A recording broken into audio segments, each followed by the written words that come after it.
Abarenga 10 barimbukiye mu mpanuka ya bisi ya Rulindo. Ku wa kabiri tariki ya 11 Gashyantare, bisi yavuye mu muhanda irazenguruka mu karere ka Rulindo ihitana byibuze abantu 14. Abatangabuhamya bavuga ko impanuka ya bisi yahitanye nibura abantu 14 mu murenge wa Rusiga mu karere ka Rulindo. Iyi mpanuka nk'uko byavuzwe yabereye hafi y'akarere ka Rulindo ku kirenge cya Ruganzu.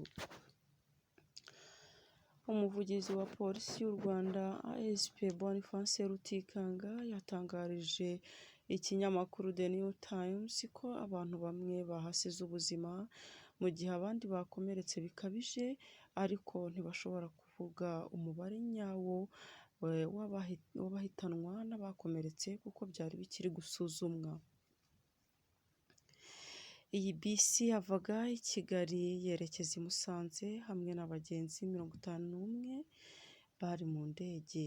Yavuye mu muhanda maze igwa muri metero 800 munsi y'ahantu hahanamye.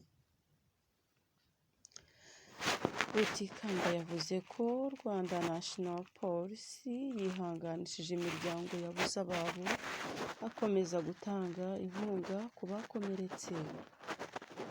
Polisi yongeyeho ko iperereza rigikomeje kugira ngo hamenyekane icyateye impanuka ndetse n'umubare nyawo wahitanywe.